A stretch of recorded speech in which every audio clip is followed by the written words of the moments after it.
உனக்கு மக்களே நீங்கள் பாரு கேட்குறது முக்கிய கம்பெனினா எங்கள் ஹோஸ்ட் எங்கேருந்து கிளம்பி வந்துச்சுன்னு தெரியல. இப்போ லேட்டஸ்ட்டாக அந்த ஜுராசிக் வேர்ல்டுக்கு அந்த ரீபூட் பண்ணிட்டு இருக்காங்களே, ஸோ அதுக்கான கேஸ்டிங் அப்டேட் வந்து பார்த்தீங்கன்னா கிடச்சிருக்கு. எதுவுமே அஃபிஷியல் கிடையாது தான், பட் இருந்தாலும் சில இடங்களில் பார்த்தீங்கன்னா அது வந்து அஃபிஷியலாகவே ரிப்போர்ட் பண்ணியிருக்காங்க. ப்ளஸ் அந்த கேஸ்டிங் அப்டேட் கூடவே சேர்ந்து அவங்க அந்த படத்தில் என்ன ரோல் ப்ளே பண்ண போகிறாங்க அதுவுமே பார்த்தீங்கன்னா இப்போதைக்கு லீக் ஆகியிருக்கு. இன் மூவி கேரக்டர் நேமே லீக் ஆகியிருக்கு. ப்ளஸ் அந்த படத்தோட பிளாட் அப்டேட்டுமே பார்த்தீங்கன்னா கிடச்சிருக்கு. ஸோ அந்த படம் என்ன மாதிரி இருக்க போது, எந்த பிளாட்டை நோக்கி போகுதுங்கிறத மொத்தமாக பார்த்துடலாமா? ஸோ மொதல் இந்த படத்தோட அஃபிஷியல் கேஸ்டிங்கை பார்த்துடலாம். கேரத் எட்வர்ட்ஸ் தான் அந்த படத்தோட டேரக்டர். Godzilla 2014 இப்போ லேட்டஸ்ட் வந்த கிரேட்டர் படத்தோட டேரக்டர் தான். அவரே ஜுராசிக் பார்க்கோட ஒரு மிகப்பெரிய ஃபேனா. ஸோ ஜுராசிக் பார்க்கில் இருக்க அந்த விஎஃப்எக்ஸ் எல்லாத்தையுமே பார்த்துட்டு இதே மாதிரி நம்மளும் ஒரு விஎஃப்எக்ஸ் ஆர்டிஸ்டாக மாறணும்னு சொல்லி அதுக்கேற்ற ட்ரைனிங்லாம் போய் விஎஃப்எக்ஸ் சூப்பர்வைசராக மாறி அதுக்கப்புறம் தான் மூவி டேரக்டராகவே மாறி இருக்காரு. ஸோ டெக்னிக்கலாக அவர் இந்த மூவி இண்டஸ்ட்ரிக்கு வந்ததுக்கான காரணமே ஜுராசிக் பார்க் தான்.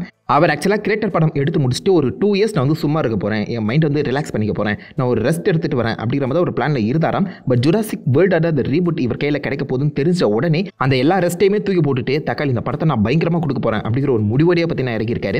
இவர் இப்போ வரைக்கும் எடுத்த எல்லா படங்களுமே டாப் நாச்சான விஎஃப்எக்ஸ்லேயும் தரமாக இருக்கும், அதே சமயத்தில் ஸ்டோரி வைஸும் பார்த்தீங்கன்னா தரமாக இருக்கும். அதன் வழி இப்போதைக்கு ஜுராசிக் பார்க்கோட அந்த ரீபூட்டுமே தாறுமாறாக இருக்கும்னு நினைக்கிறேன். இந்த படத்தோட writer original Jurassic Park 1 and 2 அந்த ரைட்டர் டேவிட் கெப் தான் வந்து ரிட்டர்ன் ஆகியிருக்காரு. ஸோ ஒரிஜினல் ஜுராசிக் பார்க் என்ன மாதிரி இருந்துச்சோ அதே மாதிரி ஒரு ஹாரர் வைபோட பாசிபிள் இந்த படம் இருக்கிறதுக்கான வாய்ப்புகள் இருக்கு.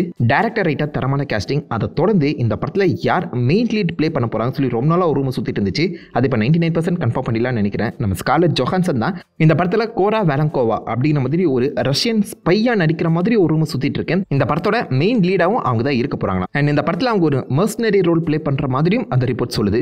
மர்சனரினா லைக் இப்போதைக்கு அந்த டைனோசர்ஸோட அந்த டிஎன்ஏ சாம்பிள் எதுவும் கலெக்ட் பண்ண வந்திருக்காங்க போல. பட் அப்படியே இவங்க வந்து பார்த்தீங்கன்னா அந்த ஒரு தெரியாதனமா வேற சுச்சுவேஷனில் மாட்டிக்கிட்டு அங்கிருந்து ஹீரோவா மாறுற தான் கதையை எழுதியிருக்காங்கன்னு நினைக்கிறேன். அது என்னப்பா எழுதுக்கிட்டு பிளாக் விடோ மாதிரின்னு சொல்லிட்டு போவியா அப்படின்னு நீங்கள் சொல்கிறது எனக்கு கேட்குது. கிட்டத்தட்ட அப்படி தான் வச்சுக்கலாம்.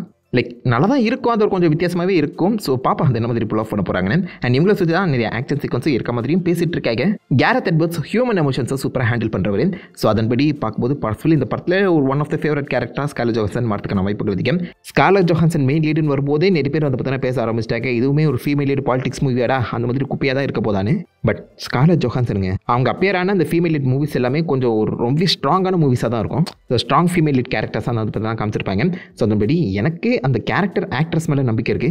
ஓக்கஞ்சாட்டா இல்லாத ஒரு நல்ல படமாக இது இருக்க வாய்ப்புகள் அதிகம். ஃபர்ஸ்ட் இது வந்து ஒரு ஸ்பை த்ரில்லர் ஸ்டைலில் தான் கொடுக்கலான்னு பிளான் பண்ணியிருந்தாங்க, ஆக்ஷன் பேக்டாக இருக்கணும்னு சொல்லி. பட் அதுக்கப்புறம் தான் இந்த கேரட் எட்வர்ட்ஸ் உள்ள இருக்கு இது ஜுராசிக் பார்க் 1 and 2 ஸ்டைலில் இருக்கக்கூடிய ஒரு ஹாரர் வை மாஸ்டர் ஹண்ட் படமாக இது வந்து ப்ரெசென்ட் பண்ணலான்னு பார்த்துருக்காங்க. ஃபீமேல் லீட் இருக்கிறதுல பிரச்சனை இல்லை, பட் பாலிடிக்ஸ் சொல்கிறேன் ஏகப்பட்ட ஓக்கஞ்சாட்டா வந்து திணிக்க போகிறேன் அப்படின்னு சொல்லி கிளம்புனா அதில் தான் பிரச்சனையே ஸ்டார்ட் ஆகும். ஃபியூரியஸாக ஒரு பெஸ்ட் எக்ஸாம்பிள் சொல்லலாம். அதில் ஒரு ஸ்ட்ராங்கான ஃபீமேல் லீடாக அவ்வளோ அழகாக காமிச்சிருப்பாங்க. பெரிய அந்த ஓக்கஞ்சாட்டா சொல்லி எதுவுமே இருக்காது. நல்ல படம். அந்த அளவுக்கு ஒரு ஸ்ட்ராங் ஃபீமேல் லீடை தான் நம்ம எதிர்பார்த்துட்டு இருக்கோம். பார்ப்போம் லைக் இந்த ஸ்கார்லெட் ஜோஹான்சனோட அந்த கோரா கேரக்டர் செட் ஆகிறாங்களா இல்லையான்னு. அண்ட் அந்த கேஸ்ட் லிஸ்ட்லேயே நிறைய பேருக்கு இவங்களுடைய பேர் மட்டும் தான் தெரியும்னு நினைக்கிறேன். ஒரே ஒரு பிரபலமான கேரக்டர் மட்டும் இறக்கியிருக்காங்க. என்ன பிளான்ல இருக்காங்க தெரியல. ஏதோ படம் நல்லா இருந்தா ஓகே. மேபி மேனுவல் காசியாவை பற்றி எல்லாருக்குமே தெரிஞ்சிருக்கும்னு நினைக்கிறேன். அவருமே பார்த்தீங்கன்னா அந்த படத்தில் ஒரு மெயின் ரோல் வந்து ப்ளே பண்ணுறாங்களாம். மோர்லைக் எனக்கு தெரிஞ்சு இந்த ஸ்கார்லெட் ஜோஹான்சனோட லீடாக இருக்கலாம். அவர் பாசிபிளி பாஸ் மந்திரி ஏதாவது காமிக்கப்படலாம். என்ன பண்ண போகிறாங்கன்னு பார்ப்போம். ஆல்சோ இப்போ லேட்டஸ்ட்டாக எல்லாருமே கண்டிப்பாக அந்த ஒன் பீஸ் சீரிஸ் பார்த்துருப்பீங்க லைவ் ஆக்ஷன். அதில் நம்ம லூஃபியா வந்து இன்யாக்கி கோட்பாய் அவரும் இந்த படத்தில் வந்து பார்த்தீங்கன்னா பெட்ரோங்கிற ரோல் வந்து ப்ளே பண்ணுறாராம். அவர் குட் சைடில் இருப்பார், அதாவது நல்லவராக இருப்பார். ஸோ நல்லவங்க சைடில் பாசிபிளி எனக்கு தெரிஞ்சு ஒன் ஆஃப் த சயின்டிஸ்ட் மாதிரி ஏதாவது காமிக்கலாம். ஒரு டீனேஜர் ரோல் தான் ப்ளே பண்ணுற மாதிரி சொல்லியிருக்காங்க. ஸோ இந்த மாதிரி டீனேஜர்ஸ் கண்டிப்பாக அந்த ஜுராசிக் பார்க் ஃப்ரான்ச்சைஸில் இருந்தே ஆகணும். அவங்க தான் தெரியாதனமாக தப்பு பண்ண அதில் தான் இந்த பிரச்சனையே ஆரம்பிக்கும். ஸோ மொத்த படத்தையுமே கிக் ஆஃப் பண்ணக்கூடிய ஒரு கேரக்டராக இந்த இன்யாக்கி இருக்கலாம். அதை தொடர்ந்து இந்த கேஸ்டிங் லிஸ்ட்லேயே எனக்கு அன்எக்ஸ்பெக்டடாக இருந்தது இவர் தாங்க டோபின் பெல். யாருன்னு தெரியலையா, நம்ம ஜிக்ஸாங்க அமேசிங்கான ஒரு ஆக்டர். இவர் இந்த பொட்டன்ஷியல் எனக்கு தெரிஞ்சு பெரிய எந்த ஒரு படங்களையுமே யூஸ் பண்ண மாதிரியும் ஃபீல் ஆகல. இப்போதைக்கு ஒரு மிகப்பெரிய ஃப்ரான்ச்சைஸுக்குள்ள டோபின் பெல்லை இறக்கியிருக்காங்க. கண்டிப்பாக ஒழுங்காக யூஸ் பண்ணுவாங்கன்னு நினைக்கிறேன். இவர் மிஸ்டர் தியோடர் அப்படிங்கிற ஒரு ரோல் வந்து பார்த்தீங்கன்னா ப்ளே பண்ணுற மாதிரி காமிச்சிருக்காங்க. இவருமே பேட் சைடில் இருக்கக்கூடிய ஒரு வில்லனா இருக்கலாம். ஸோ ஆல்மோஸ்ட் இந்த படம் முழுக்கவே நிறைய அந்த கிரே கேரக்டர்ஸ் தான் இருக்கும் மாதிரி எனக்கு ஃபீல் ஆகுது.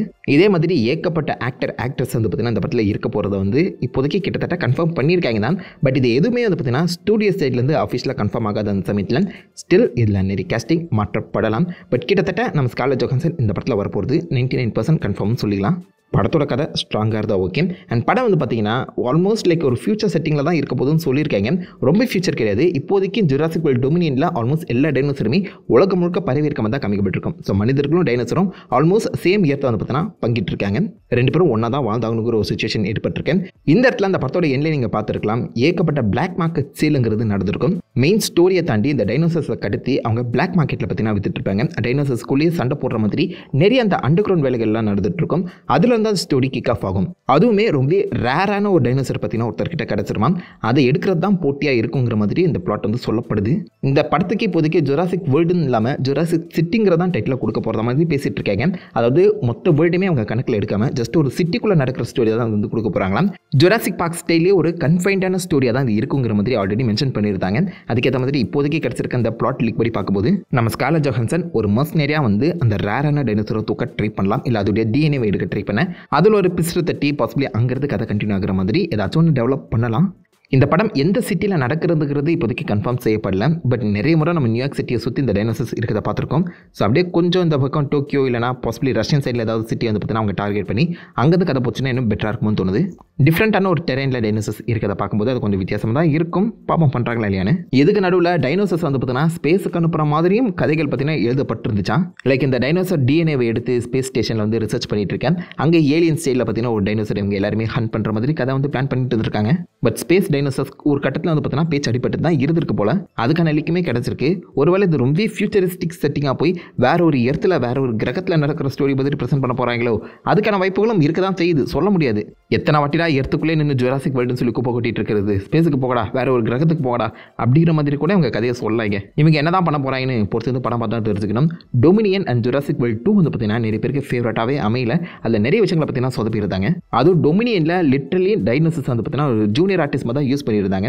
ஜஸ்ட் பேக்ரவுண்டில் ஓட விட்டு மெயின் ஒரு ஸ்பை த்ரில்லர் மாதிரி தான் படமே அமைஞ்சிருந்துச்சு. கிட்டத்தட்ட ஃபாஸ்ட் அண்ட் ஃபியூரியஸ் ஃப்ரான்ச்சைஸ் மாதிரின்னு சொல்லலாம். அதில் ரேசிங்க்கு எப்படி முக்கியத்துவம் கொடுக்காம போயிருந்தாங்களோ அதே மாதிரி தான் இந்த ஜுராசிக் வேர்ல்டு டொமினியன்லையுமே டைனோசர்ஸுக்கு முக்கியத்துவமே கொடுக்கல. அவங்க ஆக்ஷன் மூவியாகவே அதை வந்து ப்ரெசென்ட் பண்ணியிருந்தாங்க. அது ஃபேன்ஸுக்கு சுத்தமாக பிடிக்கல. நடுவில் அந்த ஆக்ஷன் டைரக்டர் டேவிட் லீச் தான் அடுத்த படத்தை எடுக்க போகிறாருங்கிற மாதிரி ரூமெல்லாம் கிளம்பும்போது இது கம்ப்ளீட்டாக இன்னொரு ஆக்ஷன் படமாக தான் இருக்க போதுங்கிற மாதிரி ஃபேன்ஸ் வந்து யோசிக்க ஆரம்பிச்சிட்டாங்க. நல்ல கேரத் எட்வர்ட்ஸை கேஸ் பண்ணாங்க. அது ஒரு பெரிய விஷயம். அந்த மாதிரி டொமினியன் ஸ்டைலில் இல்லாமல் இந்த ஜுராசிக் பார்க் மாதிரி ஒரு ஹாரர் வைப் இந்த படத்தில் இருந்துச்சுன்னா இன்னும் பெட்டராக இருக்கும். அதுதான் உண்மையிலே எனக்கு தெரிஞ்சு ஜுராசிக் பார்க்குக்கு அந்த வைபே கூட்டு வரும். ஆல்சோ எக்ஸ்ப்ளோரேஷனுங்கிறதும் முக்கியம். ஜுராசிக் பார்க் 1 and 2 வந்து பார்த்தீங்கன்னா அந்த உலகம் எப்படி இருந்திருக்கும், இந்த டைனோசர் இருந்த உலகம் என்ன மாதிரி இவால்வ் ஆகியிருக்கும், அது எல்லாத்தையுமே பார்த்தீங்கன்னா சூப்பராக ஒரு எக்ஸ்ப்ளோரேஷன் ஸ்டைலில் வந்து ப்ரெசென்ட் பண்ணியிருப்பாங்க. ஸோ அதை சிட்டிக்குள்ளே கொடுக்குறது கஷ்டம் தான். பட் அவங்க நினச்சா பண்ணலாம். ஸோ ஒரு ஹாரர் ப்ளஸ் எக்ஸ்ப்ளோரேஷன் பாசிபிளி இந்த அடுத்து வரப்போகிற ஜுராசிக் சிட்டியில் இருந்தால் நல்லாயிருக்கும்னு தோணுது.